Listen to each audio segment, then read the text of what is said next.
Hare Krishna, a very warm welcome to our program on Srimad Bhagavatam study. We have completed our study of Canto number 1. Last Sunday, we completed all our classes on Canto number 1 till the 19th chapter. Now, in this class, what we are going to do is we are going to do a overview in one class, in one session, the whole of first canto, starting from the first chapter until the 19th chapter. We will briefly summarize the uh, message of each of these chapters, and we will try to do an overview in one single class. So the benefit of this approach will be that here in this class we will get a very high level understanding of the canto number 1. So there are several ways of studying something.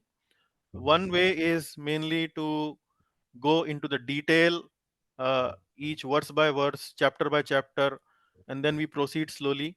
So that exercise we have already done. Now in this class, what we will do is we will do an overview, look at from a very high level.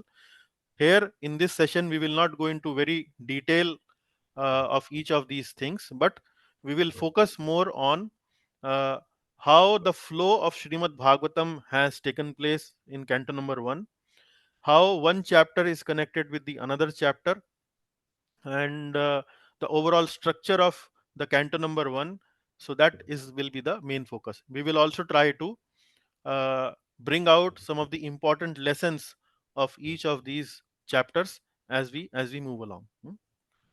So we will start with the Mangalacharan prayers. Anyone would like to volunteer for the Mangalacharan prayers? I can do it, Prabhuji.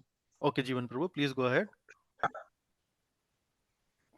Om Ajnanatimirandasya Jnananjanashalakaya Chakshururmilatam yena Tasmai Shri Gurave Namaha Shri Chaitanya Manobishtam Stapitam yena Bhutale Swayam Rupa Kadamahyam Dadati Swapadantikam Vandeham Shri Guru Shri Yutapada Kamalam Shri Gurun Vaishnavamscha Shri Rupam Sakrajadam Sahagana रघुनाथान्वितं तं सजीवं साद्वैतं सावधूतं परिजनसहितं कृष्णचैतन्यदेवं श्रीराधाकृष्णपादान् सहगणललिता श्रीविशाखान्वितांश्च हे कृष्णकरुणासिन्धो दीनबन्धो जगत्पते गोपीश गोपिकान्त राधाकान्त नमोस्तुते तप्तकाञ्चन गौराङ्गी राधे वृंदावनेश्वरी वृषभानुसुते देवी प्रणमामि हरिप्रिये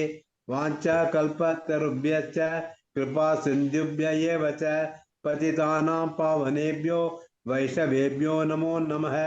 जय श्री कृष्ण चैतन्य प्रभु नित्यानंद श्री अद्वैत गदाधर शिवासादि गौरभक्त वृंदा हरे Krishna Krishna Krishna Hare Hare Hare Ram Ram Ram Hare Hare. Okay, Prabhuji, please continue. ओम नमो भगवते वासुदेवाय ओम नमो भगवते वासुदेवाय ओम नमो भगवते वासुदेवाय नारायणं नमस्कृत्य नरं चैव नरोत्तमं देवीं सरस्वतीं व्यासं ततो जयमुदीरयेत् नष्टप्रायेषु अभद्रेषु नित्यं भागवत सेवया भगवती उत्तम श्लोके भक्तिर्भवती नैष्टिकी कृष्णाय वासुदेवाय देवकी नंदनाय च नंदगोपकुमाराय गोविंदाय नमो नमः. हरे Krishna. Thank you. Hare Krishna, Prabhuji, thank you for reciting the Mangalacharan. Okay, now we will start the program. So in today's class, we will not do the recap of the previous class. We will do the recap of the previous class when we start our canto number 2. So as I was mentioning in the beginning of the class that we have completed our study of canto number 1. We took roughly 50 classes to do this, and this is our 51st class, where now we will spend at least one class in doing an overview of canto number 1. So here you will see slides where you will find the uh, uh, each chapter of the canto number 1. I have prepared one slide for each chapter, and in that slide I have tried to give you a high level overview of what is the content of that chapter. So as I was mentioning, what we will try to do is we will try to understand the structure of canto number 1, how it is structured, how one chapter is connected with the another chapter, and how the flow of message, how the flow of story has moved in the canto number 1. So like that we will study today. It will give us a very good idea of the whole chapter, whole canto number 1, uh, in a way which is where we can be able to explain the summary of canto number 1 in a very short time. So we will start with chapter number 1 of Srimad Bhagavatam. So in this chapter, we see this chapter is mainly divided into three parts. In the first part, there is a prelude. Prelude means where it has been described that what exactly is we are going to expect in Srimad Bhagavatam as we move along. So there are three verses that has typically been covered in the prelude. Then in the second part, we see that sages that have assembled in the forest of Naimisharanya, they glorify Sud Goswami. They identify Sud Goswami as the speaker of the assembly, and they glorify Sud Goswami. And then the subject matter starts, where the sages explain why they have assembled and what they want to do. So let me give you a little bit idea of what happens in the prelude. In the prelude, there are typically three verses that have been covered. The very first verse is actually a namaskar, a pranam to whom? To Lord Sri Krishna. Om Namo Bhagavate Vasudevaya Janmadasya Yato Anmayad Itaratas Chartheshva Vigya Surat hai. So in the very first verse, the definition of absolute truth, the Param Satya, the cause of all causes, has been described. In the second verse, it has been mentioned uh, that what we are going to expect in Srimad Bhagavatam. And specifically, it is mentioned that in Srimad Bhagavatam, we are going to study about what is real religion, what is true religion. We are not going to study about cheating religion.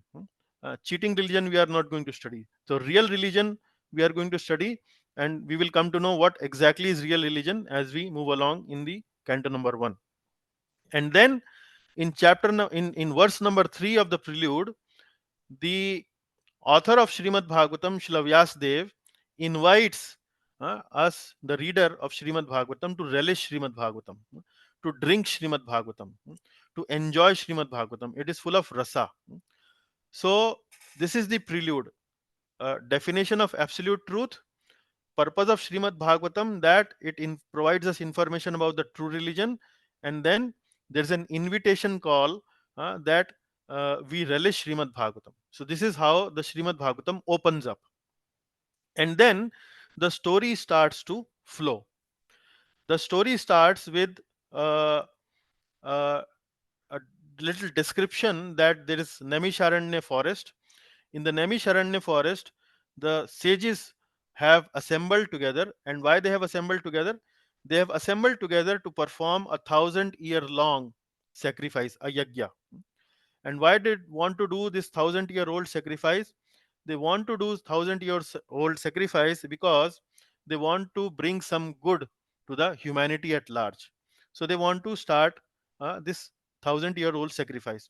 And in order to identify the chief guest or the chief person of the assembly, they identify Sud Goswami and they glorify Sud Goswami. They glorify Sud Goswami in the sense that Sud Goswami is sinless.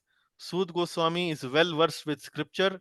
He's gentle, he's simple, he has the benediction of his spiritual master. And like that, they glorify Sud Goswami, that you are the real person who can actually preside over this assembly. And they invite Sud Goswami to take the seat of honor to start narrating uh, uh, what they are expecting him to narrate. And then uh, the sages of Naimisharanya gave a little introduction. They say that Lord Krishna has already departed from this world. It has been some time now that Lord Krishna has uh, departed from this world. Few decades have passed, and then Kali Yuga has already started. It is a stage of it is an age of quarrel and darkness, and we are very much concerned about the spiritual well-being of the people of Kali Yuga. And people of Kali Yuga have a very short duration of life. They don't have real good qualities. They are really unfortunate, and so on. And that is why they really want to ask some real very important question to Sud Goswami, so that the people of Kali Yuga can be benefited. And then these sages ask Sud Goswami six questions. Six questions they ask. Among these six questions, actually, four questions they ask, which have been answered in chapter number 2. So, like this chapter number 1 starts with six questions. So, in chapter number 1, these six questions are asked. So, the next slide that you see, I have listed four out of those six questions, and answer also of these four questions I have listed in this slide. So why I have done like this? Why not all the six questions? Mainly because in chapter number 2, Sud Goswami responds to these six questions. The questions are all the six questions are asked in chapter number 1, but four questions are answered in chapter number 2, and the balance two questions are answered in chapter number 3. So let us first of all see the first four questions and the answer to those four questions. So that has been done in chapter number 2. So what is question number 1 and what is question number 2? Question number 1 is, what is the ultimate good of for people? And the question number 2 is, what is the essence of all scriptural wisdom? So there are many scriptures, but the sages of Naimisharanya don't want to confuse. They understand that the people of Kali Yuga have very short duration of life, and we only want to know what is the best, what is the ultimate good, and what is the essence of all these scriptures. So these are the first two questions, and the answer to these first two questions is, which Sud Goswami gave in chapter number 2 of Bhagavatam, is, he says that perform pure devotional service to Lord Krishna. Perform pure devotional service uh, unto Lord Sri Krishna. That is the answer to the first two questions. Then the third question, which is actually asked in the chapter number 1, is, what is the purpose of Lord Krishna's appearance? Then Sud Goswami responds to this question is, to reclaim the souls in pure consciousness. So those souls who have pure consciousness, who have purified their consciousness, Lord Krishna's purpose is mainly to attract such soul and take them back to Godhead, take them back to his original abode, to the spiritual world. Fourth question is, tell us about Lord Krishna's Purush avatar. Hmm? Fourth question is, tell us about Lord Krishna's Purush avatar. And the answer to this fourth question is that Lord Krishna has three Purush avatars. One avatar is, the first one is known as Karanodakshayi Vishnu, the second is known as Garbhodakshayi Vishnu, and the third one is known as Shirodakshayi Vishnu. So these were the first four questions. The questions were asked in chapter number 1, but the answer to those questions are given in chapter number 2. Now let us move to chapter number 2. So I already gave you the hint that in chapter number 2 what has been done. In chapter number 2 the answer to first four questions have been done. Now this is, you can see here, Sud Goswami replied to question number 1 and 2. So what was the question number 1 and 2? What is the ultimate good for people and what is the essence of all the scriptures? So Sud Goswami says it is the pure devotional service. So after giving this answer to the sages of Naimisharanya, Sud Goswami elaborates upon this answer. He gives some specific characteristics of pure devotional service, of Shuddha Bhakti. So one thing he mentions, that bhakti or pure devotional service actually is the goal of varnashram dharma. And why Sud Goswami is mentioning that? Because he understands that in the assembly there are many sages who may not agree to my viewpoint that pure devotional service is the ultimate essence of all the scriptures. They may be coming from uh, various philosophies, various understanding of the scriptures, and so on. So there could be some group of sages in the Naimisharanya assembly who might be thinking that Varnashram actually is the purpose of, or the ultimate purpose of life. So, addressed to such people, Sud Goswami mentioned that it is not Varnashram which is the ultimate purpose. It is actually pure devotional service which is the goal of Varnashram. And then he continues to explain the process of bhakti.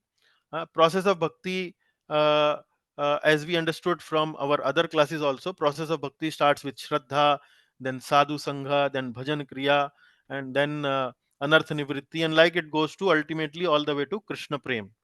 So he gives a little process of bhakti. And then ultimately he says that the purpose of all this is mainly to worship Lord Sri Krishna. And then he comes to question number 4 and question number 3. So question number 3 was, what is the purpose of appearance of Lord Sri Krishna? And question number 4 was, please tell us about the various Purush avatar of the Lord. So like this he completes chapter number 2, and then he moves on to chapter number 3. So, in chapter number 3, the remaining two questions, question number 5 and question number 6, are answered by Sud Goswami.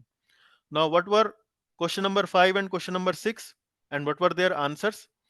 Question number 5 was, tell us about Krishna's Leela avatar.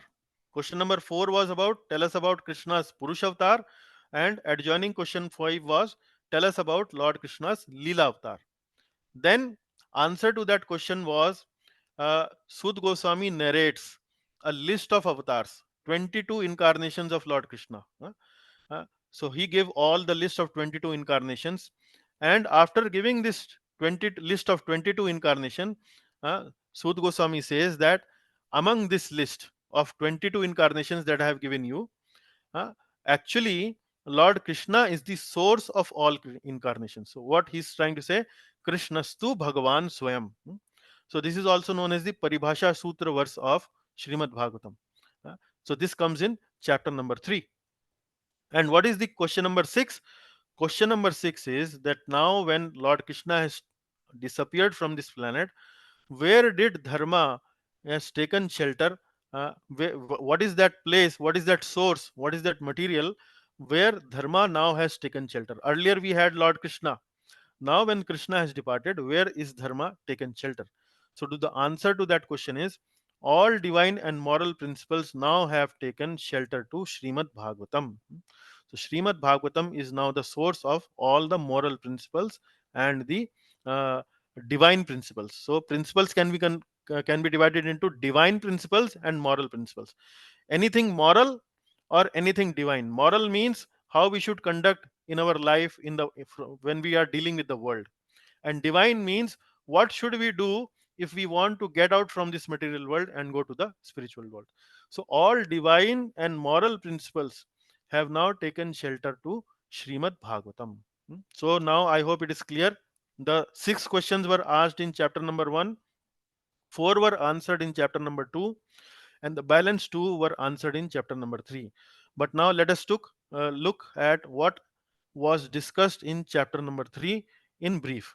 So as I mentioned, you can see in the slide, Sud Goswami gave a list of 22 incarnations and mentioned that Lord Krishna is the source of those incarnations, and he continues to elaborate little bit on the concept of incarnations and so on, and then further describes little bit about the Lord, that Lord can be understood only by devotional service and so on. And then in order to answer question number 6, he says that uh, Srimad Bhagavatam is that literature where all divine and moral principles have now taken shelter. So that is how we now have an overview of chapter number 1, chapter number 2, and chapter number 3. 6 questions were asked in chapter number 1, 4 were answered in chapter number 2, and the balance 2 were answered in chapter number 3. So this completes an overview of little bit till chapter number 3. Hmm. So ultimately, what comes out from this? What are the main teachings that come out from these 3 chapters? The one teaching that come out is that we see sages of Naimisharanya being very considerate about the living entities. So great souls are always considered of the welfare of the others.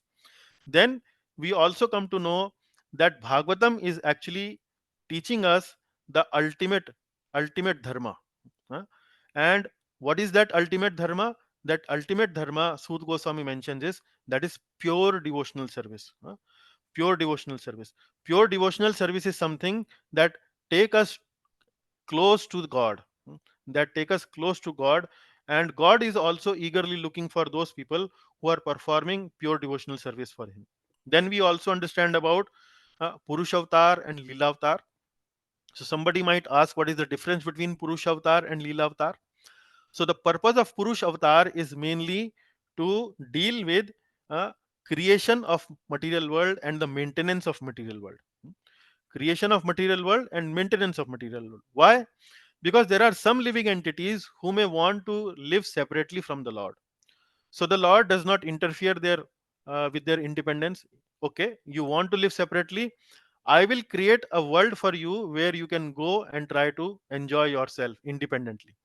So the purpose of Purush Avatar, Karnodakshay Vishnu, uh, uh, Garbhodakshay Vishnu, and Shirodakshay Vishnu is mainly to create the universes. So what happens is, in Karnadak ocean, Lord Vishnu sleeps, and from his bodily pores there are many Brahmandas. There are many universes that come out, and then the same Vishnu enters into these Brahmandas in the form of Garbhodakshay Vishnu, and from his navel emanates a lotus flower on which Brahmaji takes birth.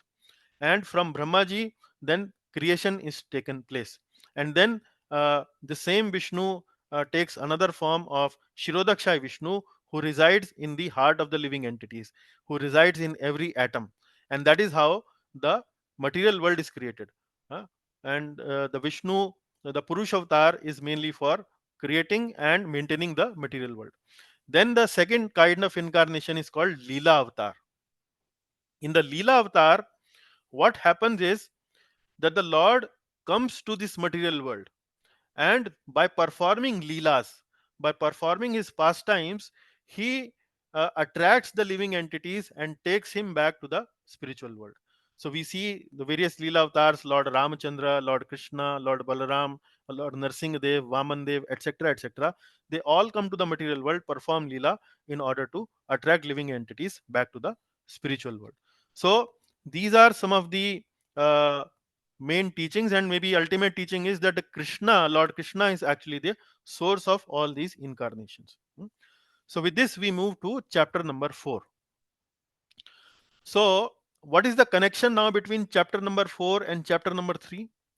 In chapter number 3, Sud Goswami has answered this question, that Srimad Bhagavatam is that book where now all the religious principles, divine and moral, have now taken shelter. So the connecting question with this answer is, hey Sud Goswami, please can you tell us little bit about the history of Srimad Bhagavatam? Can you please explain us further about the history of Srimad Bhagavatam? So uh, then these questions were asked. First of all, they ask about the history of Srimad Bhagavatam, and then they also ask uh, other two questions. Let us see. These questions are there in the next slide. These questions are: tell us about the history of Srimad Bhagavatam, and also tell us about Shukdev Goswami, who spoke Srimad Bhagavatam, and also tell us about the person who heard Srimad Bhagavatam from Shukdev Goswami, that is Parikshit Maharaj. So please tell us about the birth of Parikshit Maharaj, activities of Parikshit Maharaj, how Parikshit Maharaj renounced and got interested in listening Srimad Bhagavatam, and also tell us about the speaker of Srimad Bhagavatam, that is Shukdev Goswami. So that is the connection between chapter number 4 and chapter number 3. In chapter number 4, it starts with sages of Naimisharanya inquiring and showing curiosity about the history of Srimad Bhagavatam. Then Vyasadev and then Sud Goswami starts to narrate the history of Srimad Bhagavatam, as you can see in chapter number 4. Vyasadev, first of all, uh, uh, divides the Vedas into four parts: Atharva Ved, Samaved, Yajurva Ved, and Rig Ved. So Vedas were earlier they were only one book, but then Vyasadev divides Vedas into four parts. Vyasadev also writes other literature like Puranas and Mahabharata. And then Vyasadev feels a lot of dissatisfaction after doing all this. So normally what happens is that uh, when we do something good for others, we feel very satisfied from inside. But Vyasadev, although he has written such huge literature, huge body of literature, the Vedas, the Mahabharata, the Puranas, but even after doing such nice compilation, he was feeling dissatisfaction in his heart. And he is contemplating now. He is contemplating that why I am feeling so much dissatisfaction. Why, despite doing so much work, so much nice work, I am feeling dissatisfaction. Then uh, uh, he could not he could not identify the reason for his despondency. And then by the will of providence, what so happen is that Narad Muni, who happens to be the spiritual master of Vyasadev, arrives in his ashram. Now why we are narrating this whole story, why we are narrating this whole story, because we are trying to trying to answer, Sud Goswami is trying to answer the history of Srimad Bhagavatam, how Srimad Bhagavatam actually came into existence. So it all starts with Vyasdev sitting in his ashram. He has already compiled much literature, and then despite compiling this literature, he's feeling dissatisfied. And now comes his spiritual master Narad Muni. So here the chapter number 4 ends. Hmm. We move now to chapter number 5. Chapter number 5. uh, yeah. Hmm. Okay. So these are the questions that were asked in chapter number 4. I have listed them here. But now we are moving to chapter number 5. So chapter number 5 is Narad Muni, first of all, appreciates that you have done very good job, my dear son. Uh, but then Vyasdev responds to Narad Muni, his guru. Okay, I understand, sir. I have done very good job, but despite doing such good job, I'm still feeling very despondent. I'm feeling very depressed. I'm feeling really, uh, I would say, not so excited about it. I'm feeling sad. So, what is the reason for it? What is the reason for it? Now, here Narad Muni reveals Vyasdev uh, that why he's feeling despondent. So, he's saying that, my dear Vyas, in your work, you have not sufficiently described the spotless glories of Lord Krishna, and also you have not stressed on the eternal path of bhakti. Divine literature that describe Krishna and Krishna bhakti creates a revolution in the heart and lives of the impious people, which are actually facing a very misdirected civilization. So, since you have not sufficiently described the glories of the Lord, and you have also not emphasized enough upon the path of pure devotional service, you are feeling actually very, very despondent. That is the main cause of your despondency. And in order to substantiate his claim, in order to provide some evidence to provide evidence to Vyasdev, Narad Muni starts relating uh, with his own life. Uh, he says that in his previous life, he was a son of a maid servant, and by some good fortune, what happened was that in his house, some Bhakti Vedanta, some pure devotee of the Lord actually came, and they stayed there in their house for several months. Narad Muni got the opportunity to serve these Bhakti Vedantas, the pure devotees, for 4 months, associated with them, heard them Krishna Katha, and so on. And by that, actually, he could achieve perfection. He could become a pure devotee, and he could attain the body of Narad Muni that he has right now, and he could become a pure devotee of the Lord. So Narad Muni, by his own experience, tries to convince Vyasdev that uh, I also become a pure devotee, only because of which I got this body of Narad Muni. So, my dear son, this is the defect in your work. If you rectify this defect, you will get rid of your despondency. So, this is how the chapter number 5 concludes. Chapter number 5 concludes by Narad Muni advising Vyasdev. Narad Muni actually relating to Vyasdev by giving his own experience.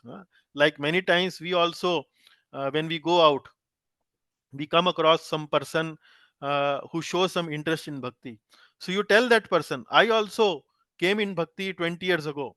I also started chanting. I also started associating with devotees. I also started reading these good books like Gita and Bhagavad. And slowly, I started feeling good. I starting feeling some transformation in my life. I feel happy, and so on. So similarly, Narad Muni also, by his giving his own personal example, is now trying to convince Vyasdev. And then chapter 6 follows. So in chapter 6, Vyasdev,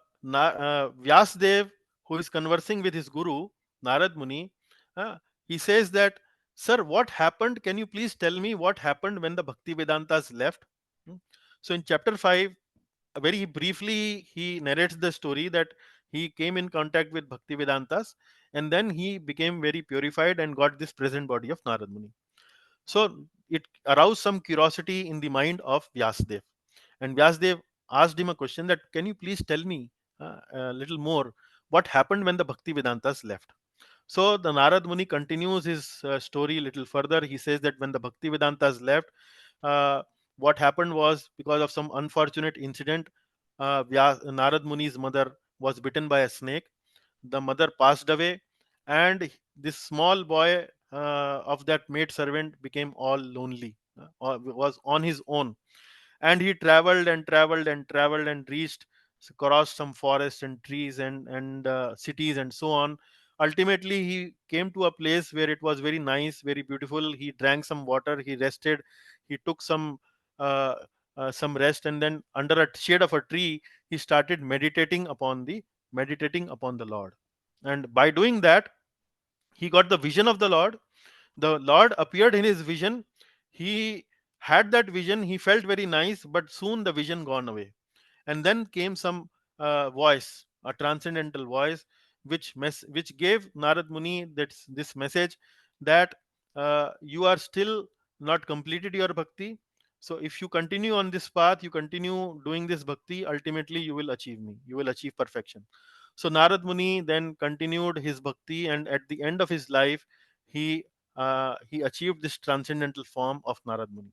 So by narrating this story, by narrating this story of his own life, he answered Vyasdev's question, and then he concluded and he departed from that place. So that concludes chapter number 6. Okay, any questions, any confusion with the devotees till this point, chapter number 6? Any confusion? Can we have one or two confirmations? No, no No? confusion. Is it clear? Six questions Yeah, answered, three questions mentioned, and after mentioning the three questions, the first question was about history of Bhagavatam. This is what yeah. now uh, the narration is going on. Sud Goswami is narrating how Bhagavatam came into being. So in that, there is a story of Narad Muni and conversation with Vyasdev. Okay, so we now move to Yes, the seventh chapter. Okay. So in the seventh chapter, now Vyasdev has got this information that I have to do something. I have to directly uh, glorify Lord Krishna. I have not, and then directly bring out this message that bhakti, pure devotional service, is actually the ultimate religion. Initially, when he has written the other scriptures, in that he has given karma yoga, he has given karma kanda, jnana yoga, dhyana yoga, and so many other processes he had given.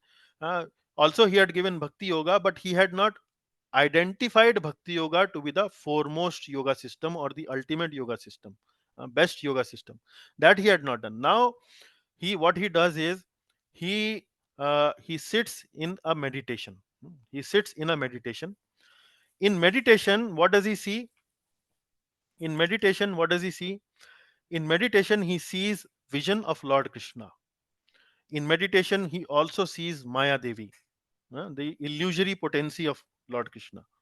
And in the meditation, he also sees the living entities suffering from this Maya, from the influence of Maya.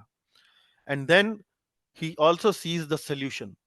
He sees the solution, that the solution is not is Srimad Bhagavatam, the teachings of Srimad Bhagavatam, and the process of pure bhakti. That is the solution that he sees. That bhakti yoga is the solution of the miseries, and then he compiles Srimad Bhagavatam. Then he compiled Srimad Bhagavatam, vividly explaining the path of bhakti, and then he later teaches this Srimad Bhagavatam to his son Shukdev Goswami. So you can see here the first two blocks in the slide. Uh, Vyasdev's vision and glories of Srimad Bhagavatam, and then Vyasdev teaches Srimad Bhagavatam to Shukdev Goswami. So, what were the three questions that came in the second set? What was the first among that three? Can somebody remind me? Can somebody Yeah, remind me? Yeah. yeah. Who's the speaker of the Bhagavatam? No, no, no, Who's the the first, listener? the first question The in that history of history. Bhagavatam. So the history of Srimad Bhagavatam is clear. How the history came Yes, along. The answer yes. is the answer is that Vyasdev was feeling very despondent. His guru And comes, he was inspired. advises him to write about Bhakti Yoga, about Lord Krishna. Vyasdev sits in a meditation and then sees Bhakti Yoga as the solution, and then he starts to compile Srimad Bhagavatam. So that is the answer to question number one in the second set, uh, where the first question was history of Srimad Bhagavatam. That is where the first question is complete. Hmm.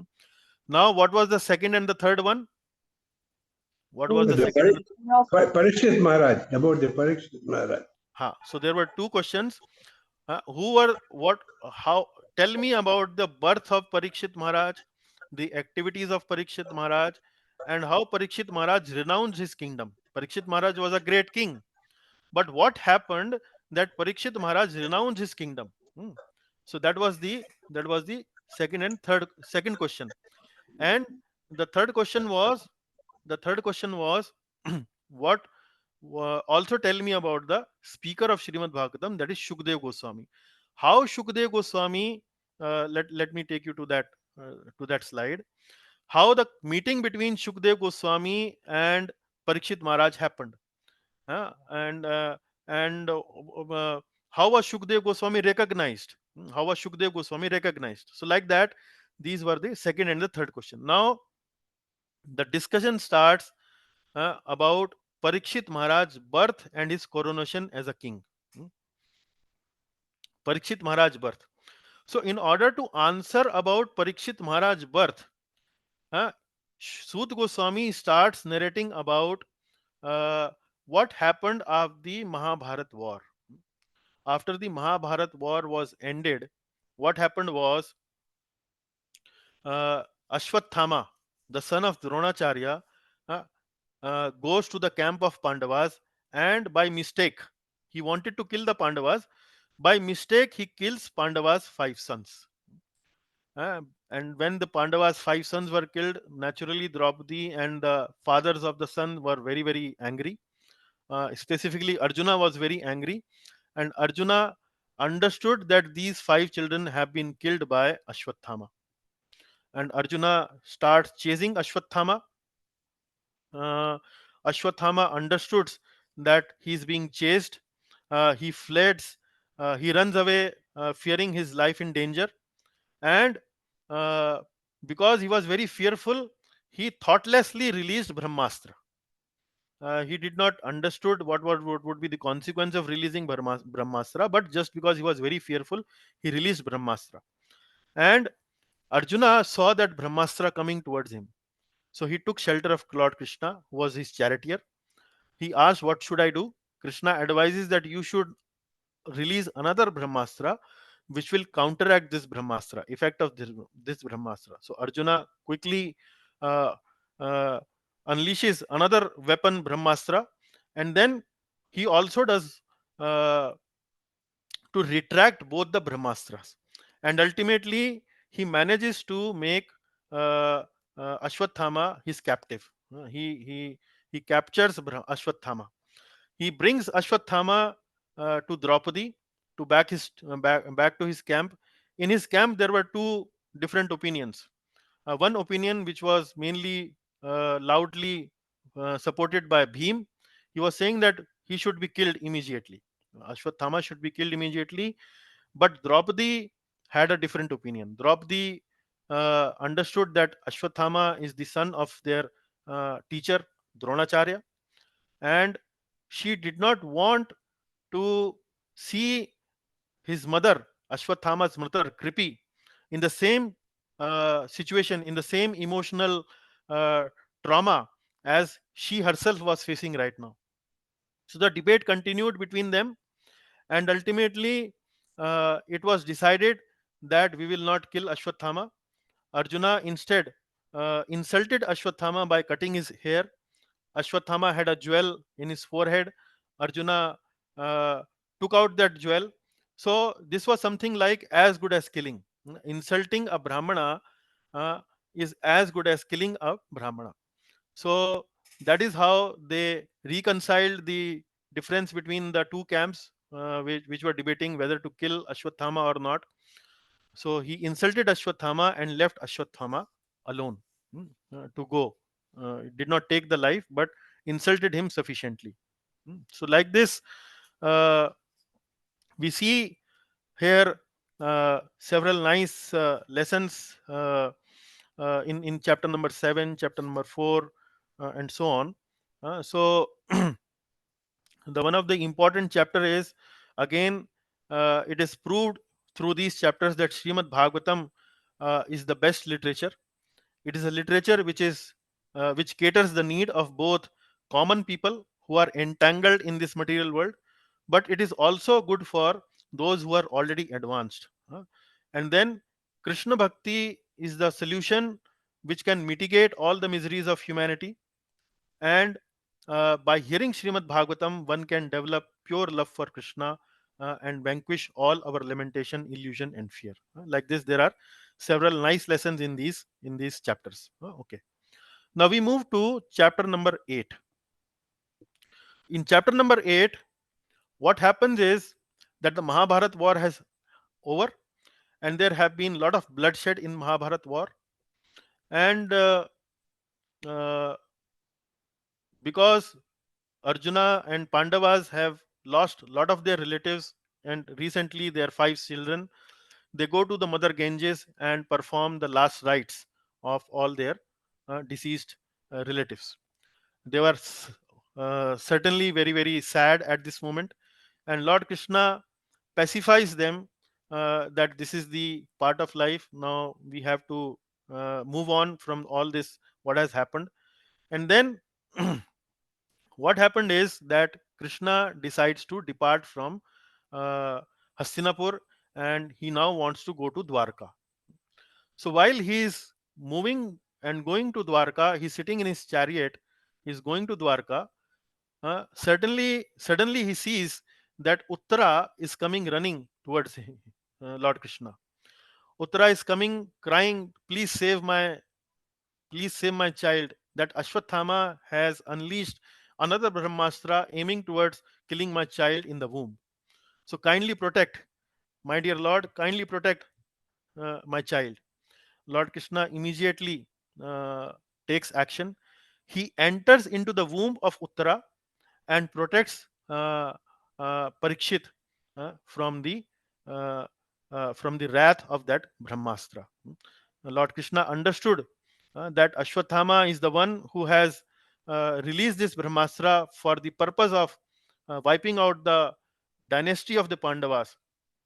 So instantly, Lord Krishna manifested in Uttara's womb in a form was like a thumb, and saved her son, which was named later as Parikshit, by counteracting the power of Brahmastra. So the lesson that we learn from this is that the Lord is always attentive to the needs of the devotees. Lord actually manifested in this world mainly to establish dharma, because of which he created this war called Mahabharat. And after Mahabharat war, he wanted that the Pandavas to rule. And if the progeny of the Pandavas was destroyed, then the purpose of the Lord would have been destroyed. So Lord Krishna uh, wanted to uh, continue with his with the purpose of his incarnation, and hence he decided to protect Uttara's embryo in the womb. He's attentive to the needs of his devotees who exclusively depend upon him. So, like this, we see in the chapter number 8, the story continues further. Once Lord Krishna protects the embryo in the womb, Kunti Maharani is also standing nearby, and she sees that Lord Krishna is protecting, he's doing so much to protect the progeny of the Pandavas. And she becomes overwhelmed with emotion. Seeing the merciful nature of the Lord, she becomes overwhelmed with emotion.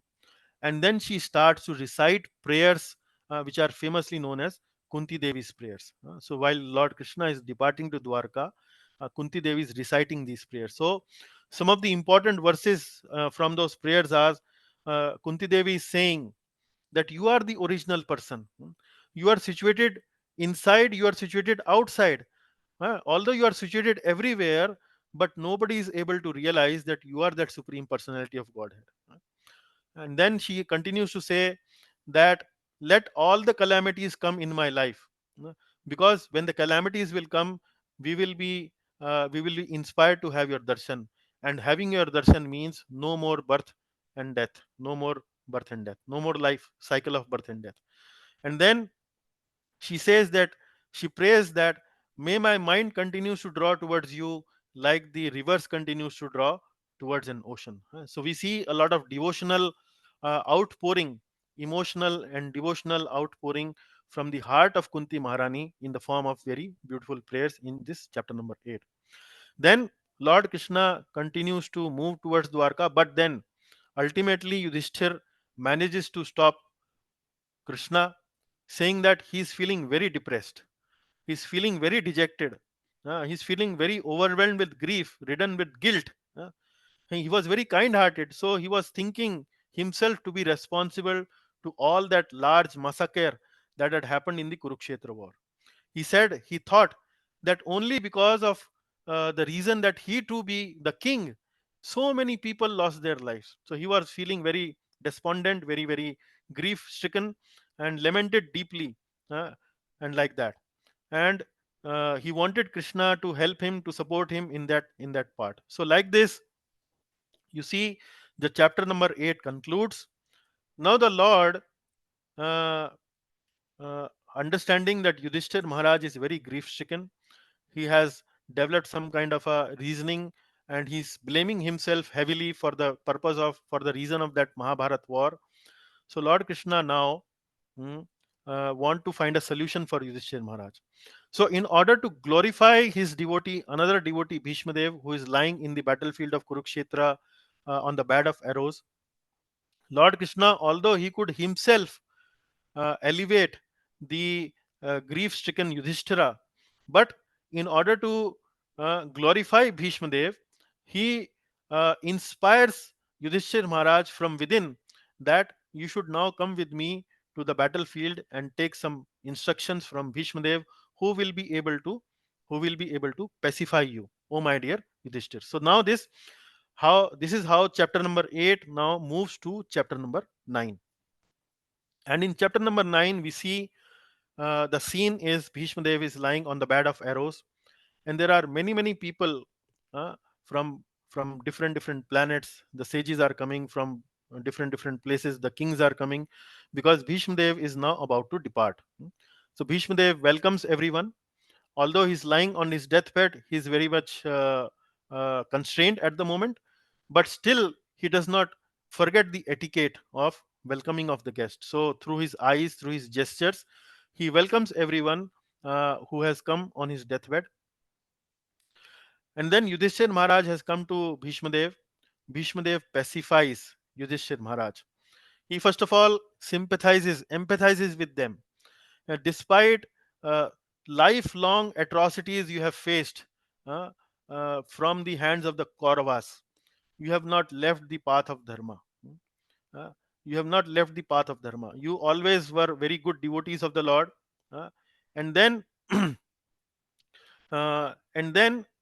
he mentions uh, that he is very happy to see Pandavas uh, to become the ruler of Hastinapur, to get the kingdom back, because he understood that the Pandavas are those who are following the path of dharma.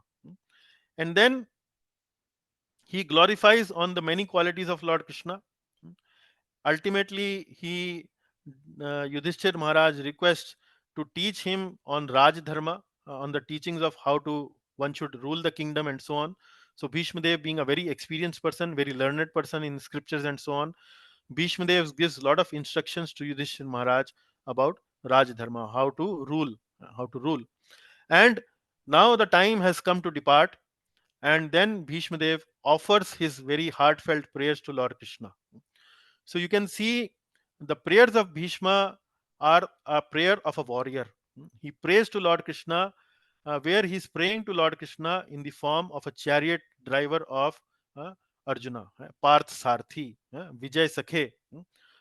Itimati Rupakal Pita Vitrishna Bhagavati Satvata Pungabe Vidhumni. Like that, beautiful, beautiful prayers Bhishma Dev is now offering to Lord Krishna.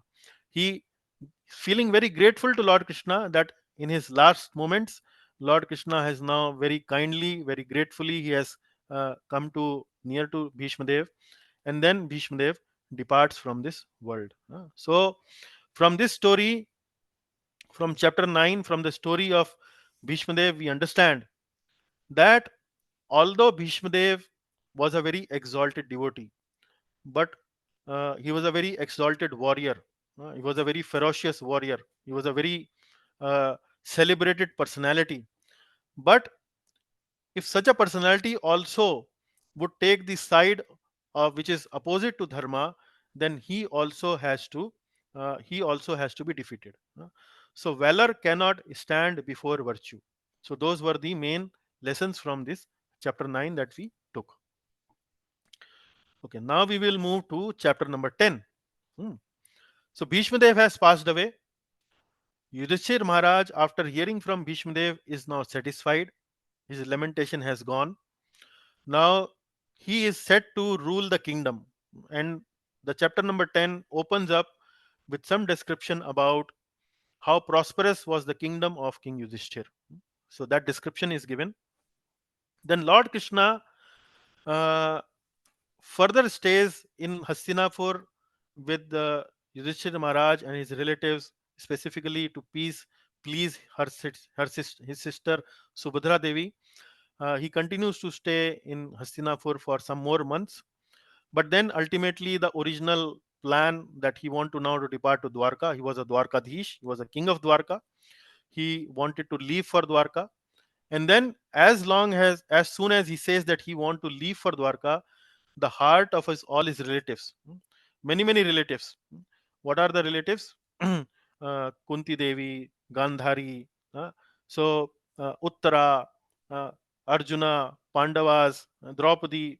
The heart of all these relatives were shattered. They were almost fainted, thinking that now Lord will leave us. The thought of the separation from Lord Krishna, they started to feel very depressed. Uh, but ultimately, Lord has to leave, so he was appropriately honored. Lord Krishna was appropriately honored, and then it is described in this chapter number 10 that the ladies of Hastinapur had climbed the rooftops, and from the rooftops he is having darshan of the Lord leaving for Dwarka. And then those verses are described as better than the hymns of the Vedas. Why?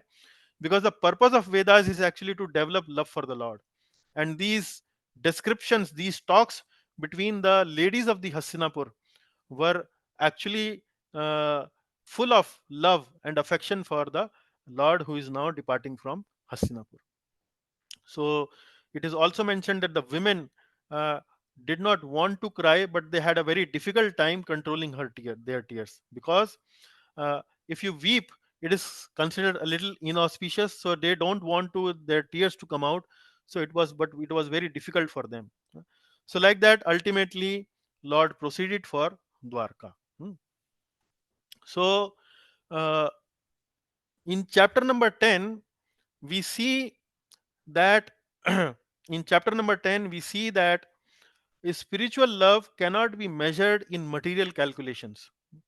How do we calculate how much someone loves you? How do we calculate?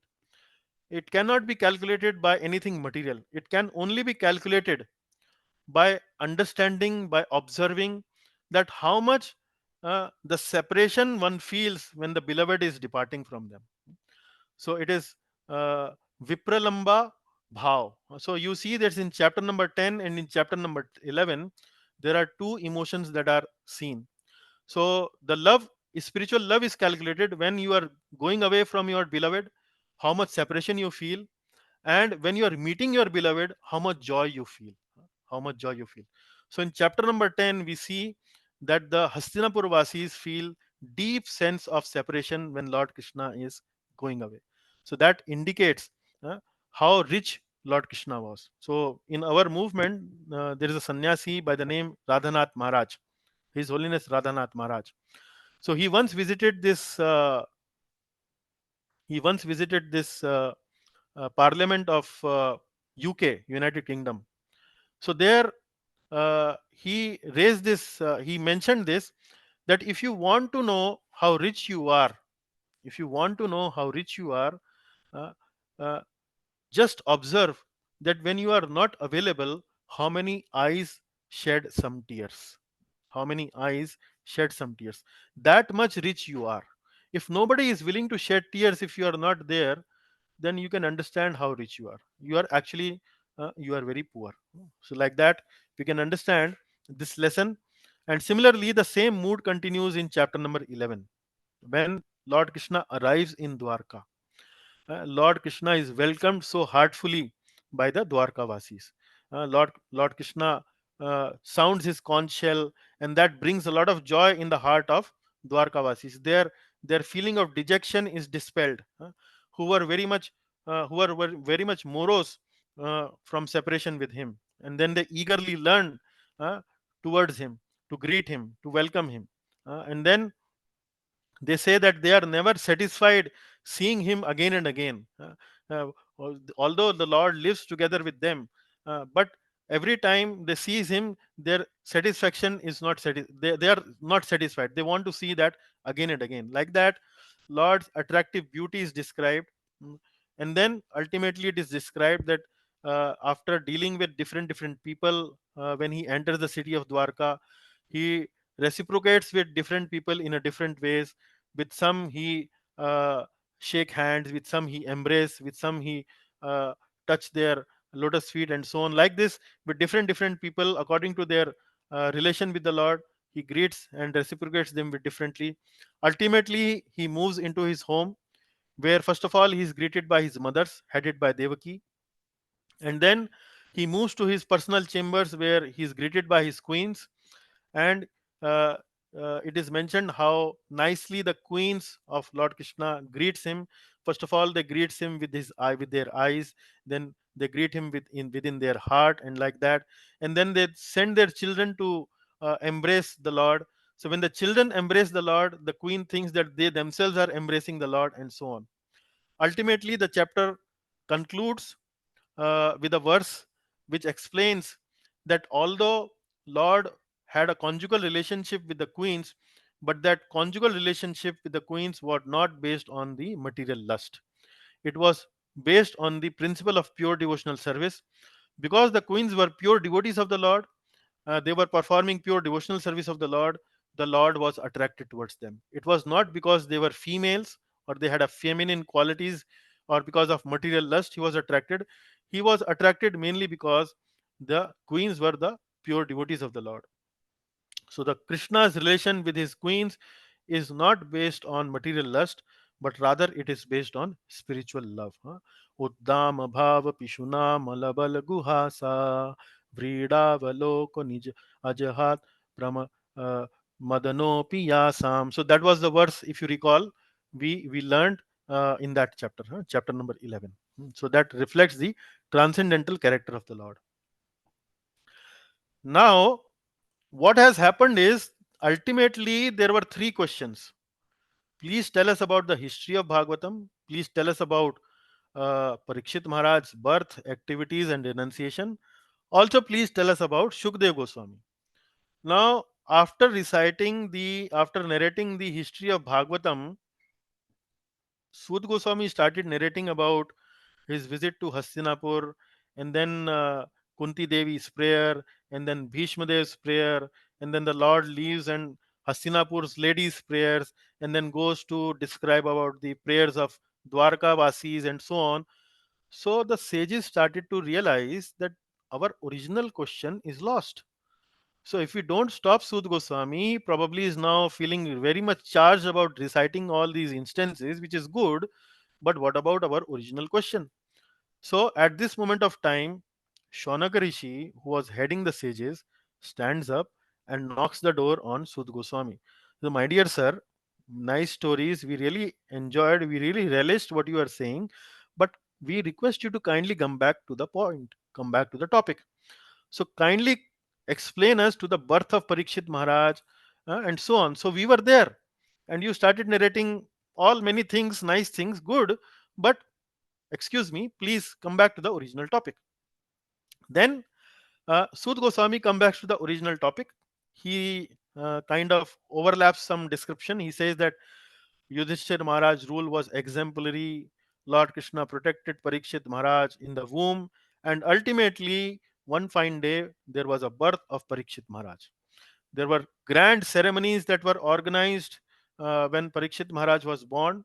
Many qualified Brahmanas were invited. They were given a lot of charities. Parikshit name was given as Parikshit because Parikshit actually means examiner, and he when he comes out of the womb, he's always examining who was the one who protected me in the womb, who was the one who protected me in the womb. Like that, his name was given Parikshit.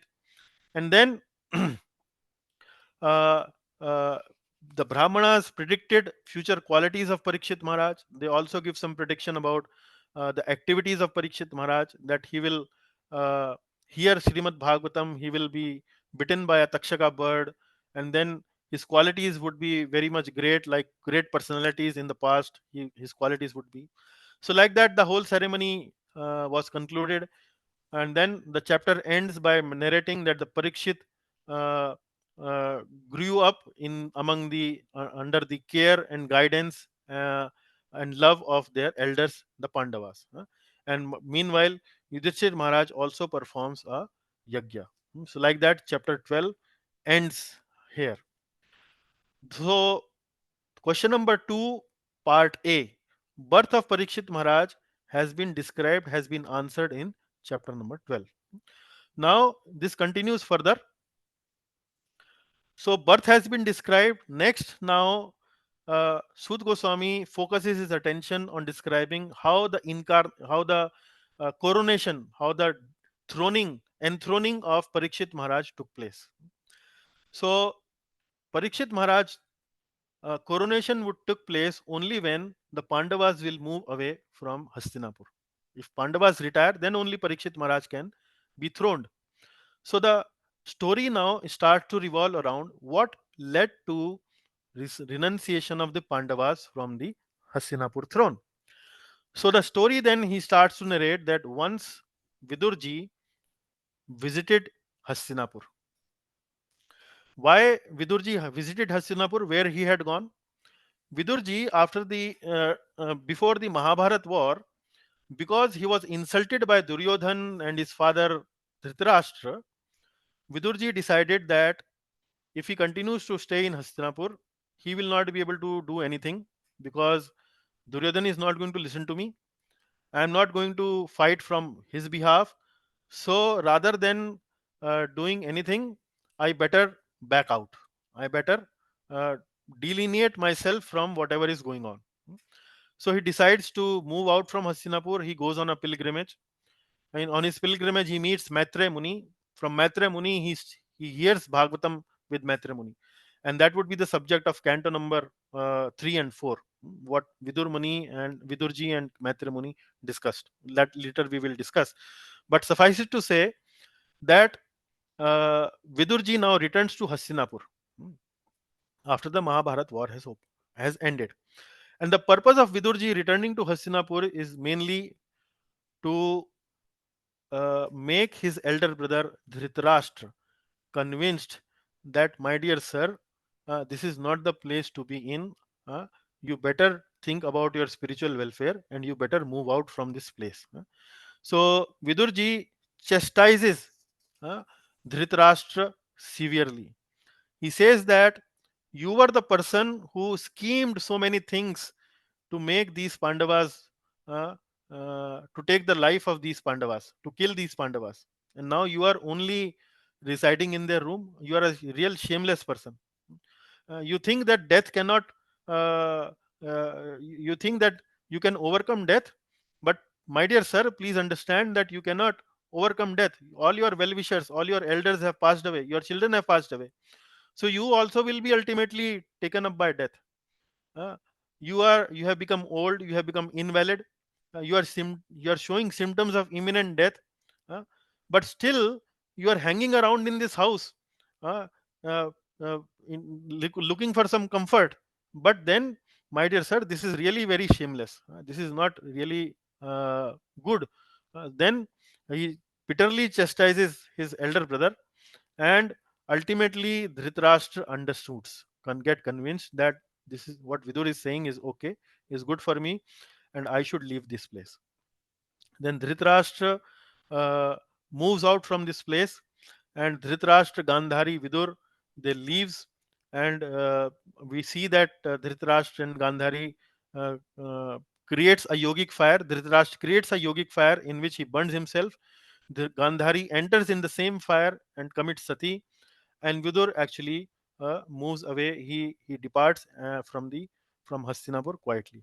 So like this, this is how it enters. It ends. In the end of chapter number 13, what happens is Yudhishthir goes to the room of his Tauji, his uncle Dhritarashtra, and he finds that they are not there. And when he finds that they are not there, he starts to lament once again. So, uh, where my father has gone, where my chacha has gone, uncle has gone, where my auntie has gone, and so on. Like, he starts to lament. He thinks that he is the cause of their exile. But ultimately, Narad Muni comes. Ultimately, Narad Muni comes. So we see here, when Narad Muni comes, Narad Muni tells Yudhishthir Maharaj that, my dear sir, you are thinking that it is only because of you everything is going on in this world. So, my dear sir, it is not like that. So Yudhishthir Maharaj, he says that, don't think that they are being maintained by you. It is actually mainly because God is maintaining every living entity, and God will provide for Gandhari, Dhritarashtra, and so on. So don't worry too much about them. They have gone in the pursuit of spiritual path, and eventually they will get liberated. You please focus on your duty. Lord Krishna has completed his mission from this planet, and soon he will leave this planet, and you may also wait as long as he is there on this planet. So, hearing all this description from Narad Muni, Yudhishthir Maharaj becomes free from his lamentation. So we see the lesson from this chapter is that saintly association is very, very beneficial.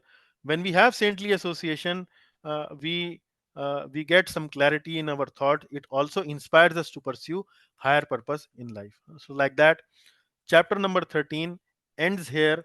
Narad Muni giving hint, Lord Krishna has departed, completed his mission. You also be here only till the point Lord Krishna is there. So he gives a hint. Directly does not tell, but he drops a hint to Yudhishthir Maharaj. So that's where now the chapter 13 ends. Ultimately, we move to chapter number 14. Prabhuji, Yes, Mataji.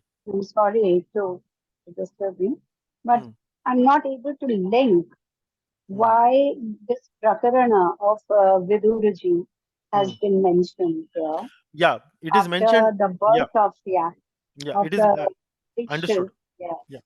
So yes, and he is now trying to now relate to the uh, enthroning of Parikshit Maharaj. So enthroning of Parikshit Maharaj will happen only when the Pandavas will go away. Okay. So there's a Pandavas, completely, okay, hmm, I got it. So the Pandavas, birth, then huh, enthroning, and how he was cursed, death, yeah, and advent of Shukadeva. Okay, correct. got it. So the Pandavas will be, when the Pandavas will move away. Why Pandavas will move away? Because Lord Krishna will depart. And how did when this discussion of Lord Krishna departing took place? Only when Narad Muni came to Yudhishthir Maharaj and explained him that now you should also start considering about your departure, like that. So like that, the whole thing is linked. So Vidurji comes, Dhritarashtra leaves, Yudhishthir laments, then Narad Muni comes. Narad Muni drops him a hint that Lord Krishna is about to depart. You also start preparing for it. And then in chapter 14, there is a description of uh, Yudhishthir Maharaj starts to seeing some bad omens. He suspects that Lord Krishna has already departed. He sees that there are some bad omens in his kingdom. He sees that there are some instances in the kingdom which are not very good, which are not very dharmic. And then, while he is observing all that, Arjuna comes.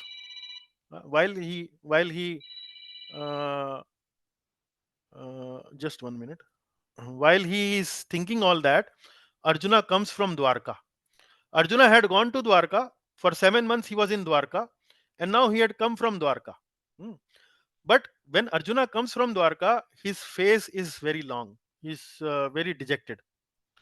And now looking at Arjuna, Yudhishthir starts to feel once more more worried, and he starts to see even more bad omens. And he starts to inquire from Arjuna. All kind of questions he asks from Arjuna. All different questions he asked Arjuna. He asked Arjuna everything in Dwarka is okay. Your Yadu brothers and sisters are okay. Uh, and then he also asked Arjuna about his own welfare. Uh, but uh, but despite Arjuna not uh, answering to his question, ultimately Yudhishthir asked the ultimate question. He asked that, is it because your intimate friend Lord Krishna has left this world? Are you feeling empty because you have lost your intimate friend Lord Krishna? And I can think of no other reason for your dejection. So he was not being able to gather the courage to ask this question. So he was asking indirectly, are your brothers and sisters in Dwarka okay? Is everything okay? Is this okay? Is that okay? But ultimately, when Arjuna was not responding, he asked this directly. He asked this directly. So this is where chapter number 14 ends. Chapter number 14 ends. So then moves to the chapter number 15. In chapter number 15, this is a description about Pandavas retiring. Here now, when Arjuna is being asked all kind of questions from Yudhishthir Maharaj, Arjuna Arjuna starts to respond. Arjuna confirms that my intimate friend Krishna has left me, and therefore, because he has left, my astounding powers also have gone. And because of my astounding power, I could astonish even the demigods. Uh, I could do so many nice things. I could so many unbelievable things. But because Krishna has left, all those powers have gone. And then he's feeling deep separation because Lord Krishna has left. But ultimately, Arjuna starts to meditate upon Bhagavad Gita, upon the message of the Lord which he gave Arjuna in the battlefield of Kurukshetra. And once he remembers the message of Bhagavad Gita, he starts to feel satisfied. He starts to feel internal peace. He starts to feel internal peace. And ultimately, uh, uh, because Narad Muni already had dropped this hint to Yudhishthir Maharaj that Lord Krishna is about to depart, and you also start to retire as long as Krishna is there. You wait till Krishna is there, and after that you also plan to depart. So Yudhishthir got the hint, confirms. Narada also mentioned, and now Arjuna also has confirmed. Kali Yuga has already started to come. Now I should also start preparing, and we should leave. So first of all, Yudhishthir leaves. Before Yudhishthir, after Yudhishthir, then Pandavas leave. After Pandavas leave, then Kunti, Draupadi, Subhadra absorbed in the mood of Lord Krishna, they also starts to leave. So like this, we see several lessons from this chapter. The lessons from this chapter is that Arjuna, like from Arjuna, we can learn that uh, our our accomplishments are actually mainly because of the mercy of the Lord. So, because of our accomplishment, we should not feel proud. It is only because of the mercy of the Lord we are able to achieve something in this material world. So, Arjuna was also feeling the same. And message of the Lord is non-different from the Lord. If we meditate upon the message of the Lord, we can get the same benefit as we have the darshan of the Lord. And then we see the renunciation of the Pandavas. The Pandavas were not unduly attached to their kingdom. Uh, as long as they understood, they got the hint that they have to retire. They responsibility they passed on the responsibility to other person, like in this case Parikshit Maharaj. They enthroned him as the king, as the ruler, and then they left their responsibility. So responsibility should not lead us to undue attachments. We are the kings, so it should not lead us to undue attachment. When it is time to retire, we should retire. We should pass on the baton to other person. And detachment should not lead to irresponsibility. We are detached, so we are not supposed to take any responsibility. So like this, we get so many lessons here. And the saintly people, saintly kings, dutifully ruled with responsibility and timely retired with detachment. So these are some of the lessons from chapter number 15. Now, when the Yudhishthir Maharaj has renounced, the Pandavas has renounced, uh, Parikshit has been throned and become the emperor. Now, the chapter number 16 starts about the activities of Parikshit Maharaj. So now I hope you are able to relate. The second set of question, the question number 2, the birth of Parikshit Maharaj, the activities of Parikshit Maharaj, and the coronation of Parikshit Maharaj. Now, chapter number 16 starts to narrate the activities of Parikshit Maharaj. So, in this chapter, we know that Parikshit rules as an ideal ruler, mm, under the guidance of the Brahmanas. He marries a lady by the name Iravati and begets 4 children. The eldest of one was named Janmojaya, and he had a spiritual master whose name was Kripacharya. But one fine day, he hears this news that Kali has entered his kingdom, and there are various inauspicious effects. Parikshit did not take it lightly, he took it very seriously. He took up his bow and sat on his chariot to reinforce the rule of law and he went in all directions. Uh, he went on a voyage to conquer uh, the Kali. And in this trip, he also come across many people. These people were very much touched by the devotion of his forefathers, like the Pandavas, and everywhere he would go, he would hear their glories. And when he would hear their glories, his heart will overwhelm with devotion for the Lord and and gratitude for his elders, like that. And ultimately, while he was going on this pilgrimage, while he was going on this voyage, conquer trip, uh, he come across one place where he sees uh, there is Dharma, the bull, and Dharni, the cow, are conversing with each other. Dharni, the cow, is very much sad, and Dharma, the bull, is seeing uh, Dharni, the cow, to be very sad and inquires Dharni, the cow, why are you so sad, my dear lady? Why are you so morose? What happened to you? What went wrong? Then the cow explains her piteous condition. She mentions that because Lord Krishna has now departed from this world, because Lord Krishna would walk upon her surface, she would feel joy every time. In fact, her fortune was even greater than the fortune of the queens of Lord Krishna, because queens of Lord Krishna will only be able to see Lord Krishna when he would be in presence of Lord Krishna, when they would be in presence of Lord Krishna. But Lord Krishna would always walk upon me. So I was always 24/7, 365 days, I was always in connection with Lord Krishna. So when Lord Krishna has departed, I am feeling very much separation from him. So that is the cause of my pain. That is the cause of my pain. So here, the chapter number 16 concludes at this point.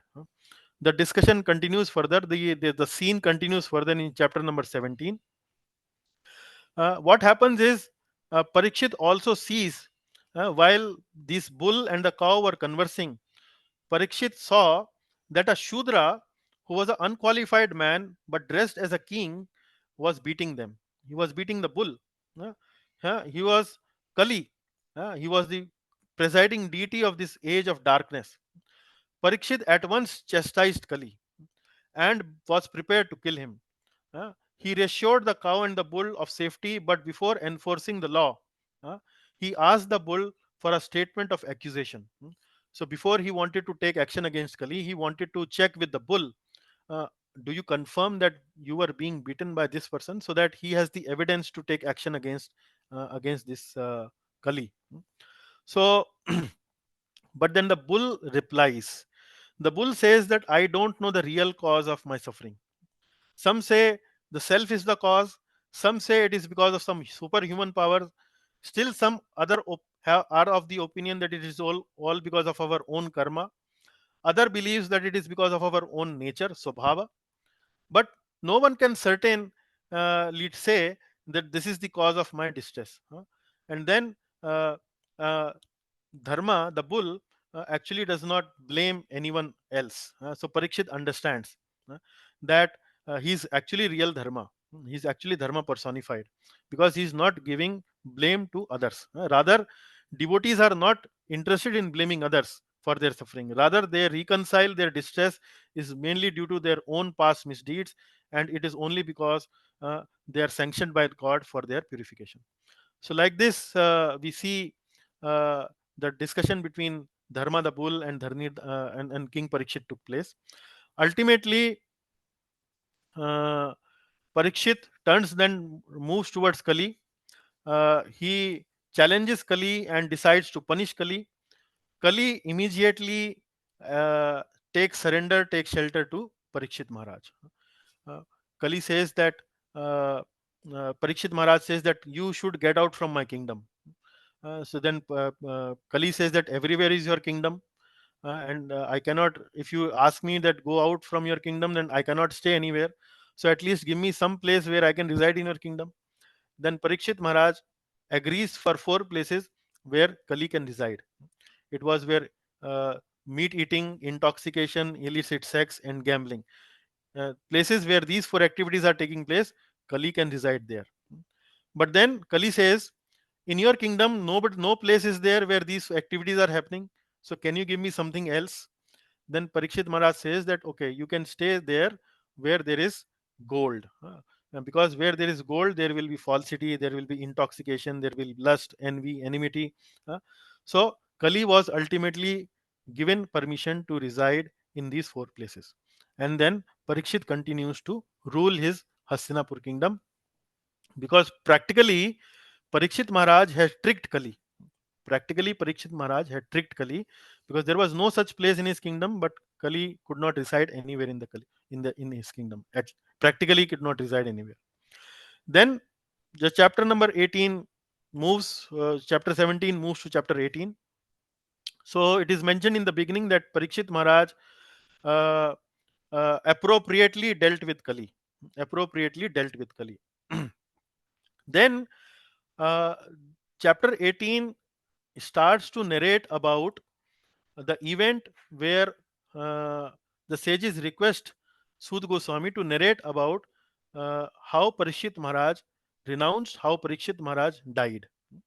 So then starts the description about Parikshit Maharaj going to the ashram of Shamik Rishi, and then because of circumstances, because of his hunger and thirst, he garlands Shamik Rishi with a dead snake. That incites Shamik Rishi's son, inexperienced son Shringi, to curse Parikshit Maharaj, and so on. So this we have studied in a very recent period. So I hope you all remember it. Ultimately, we come to know from this chapter is that 17th chapter and 18th chapter, that we should keep away from these 4 places: intoxication, meat eating, gambling, and illicit sex. Ultimately, from this episode of Shringi, we understand that uh, power should not be in the hands of people who are arrogant, because such arrogant people can misuse power. Power should only be given into the hands of those people who have self control, who have this discerning capability to distinguish between right and wrong, like this. So ultimately, now we move to chapter number 19. Finally, the last chapter of canto number 1 comes. Parikshit Maharaj now goes back to his kingdom. He reflects, he regrets that what he had done, and he accepts that he has been cursed. There was a messenger sent by Shamik Rishi to his kingdom to tell the king, ultimately go and tell the king that you have been cursed to die for 7 days. So he accepts this punishment, this curse, and decides to renounce his kingdom. And he goes to the uh, bank of the Ganges, where many great sages from many different lokas assembled here, because the sages now know that a great event is about to unfold. Parikshit is now about to depart to the spiritual world, and Srimad Bhagavatam is about to come in the form of through Shukdev Goswami. So Parikshit submits to the assembled sages, asks two questions: what is the ultimate good for everyone, and what is specifically for that person who is about to die? Then, out of nowhere, without any rhyme and reason, Shukdev Goswami walks into that assembly. Shukdev Goswami walks into that assembly. Parikshit Maharaj, very humbly, with lot of humility, welcomes Shukdev Goswami. Everyone in the assembly rise up to welcome Shukdev Goswami. He displays a lot of symptoms of being a very great personality, of a Mahatma. And then Parikshit Maharaj inquires from Shukdev Goswami the same two questions. Please tell me what is the uh, ultimate good for, or ultimate duty of a person in general, and specifically for a person who is about to die. So uh, this boils to two questions mainly: how to live and how to leave. So these two questions actually will become the basis of the whole of the next 11 cantos of Srimad Bhagavatam. So, like this, Canto 1 comes to the conclusion.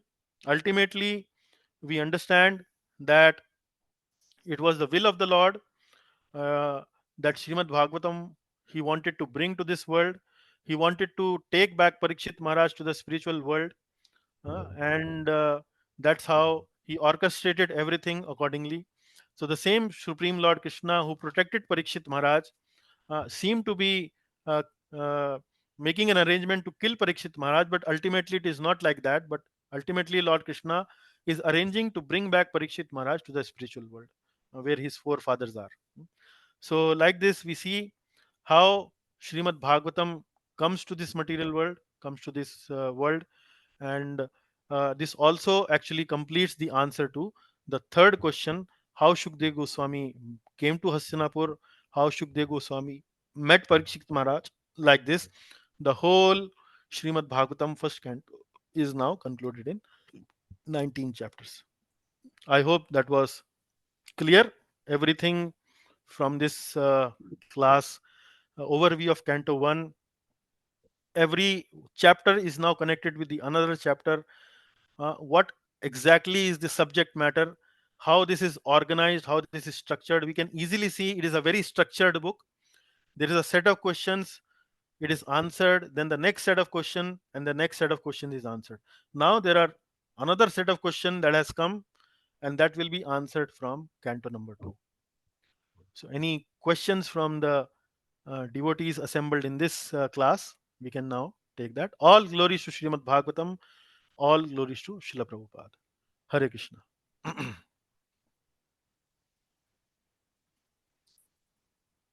Hare Krishna Prabhu ji. Yes, Ishwar Prabhuji, yes. Hare Krishna. Yes, sir.